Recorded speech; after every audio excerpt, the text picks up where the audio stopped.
Ano nga ba ang papel ng militar sa paghahain ng mga kandidato ng kani-kanilang Certificate of Candidacy?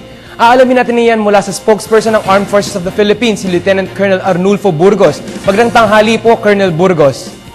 Good afternoon, Sandro, and magandang hapon sa ating Opo. mga televiewers. Si Sandro Hermoso po ito. Matanong ko po kayo, ano po ba ang papel ninyo at ang military sector sa filing po ng COCs? Sandro, ang papel ng Armed Forces of the Philippines is in support of the PNP being the lead agency in addressing law enforcement concerns. At ang AFP will provide assistance to ensure the peaceful and orderly conduct ng COMELEC registration na nagsimula noong October 1st at magtatapos hanggang bukas, October 5. At kaugnay dito ay naglabas na noong weekend pa ang ating liderato ng AFP para sa mga guidelines na dapat i-perform ng ating armed forces in support dito sa Philippine National Police being the lead agency in addressing law enforcement concerns concerning this period from October 1st hanggang October 5. Sa mga nakalipas po na karanasan ninyo, ano po yung mga nangyari about yung peaceful conduct na hinahabol po ninyo sa mga pag-file ng COC sa bansa? Meron po bang mga kaguluhan na nangyari with regards to this?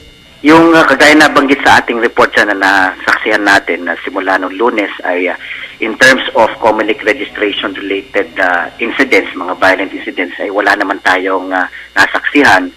At so far din, wala pa rin sa amin ding request ng in particular na mag-assist doon sa may mga areas na kinakailangan na ma-preempt yung may violence na mag-erupt. At so far, yung monitoring namin has recorded negative violent incidents related sa COMELEC registration. At nagpapatuloy ang Armed Forces of the Philippines in coordinating with the Philippine National Police through our Joint Peace and Security Coordinating Councils that have been replicated in all levels of command.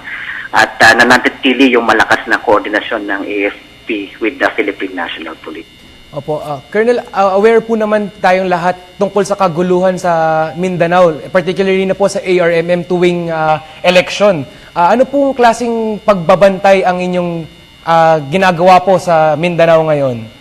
Alam mo, beforehand, no, kahit wala pa itong ating tinatawag nating COMELEC registration, we have intensified our intelligence gathering and collection efforts. Not only in areas na tinitingnan natin na may possibility yung violence may erupt, but in all areas. And then secondly, yung binanggit ko kanina, yung ating networking with the Philippine National Police in terms of sharing of intelligence information. At yung pangatlo dito is yung ating walang humpay na pagkandak ng mga security patrols na ginagawa ng ating Armed Forces of the Philippines in coordination, of course, with other law enforcement agencies. At lalong-lalo na yung pag-establish ko minsan ng mga random checkpoints dun sa mga lugar na randomly sineselect namin na alam namin na may bearing dun sa security concerns. Opo. Maraming pong salamat, Colonel Arnulfo Burgos, para po sa inyong oras. Yes, good afternoon.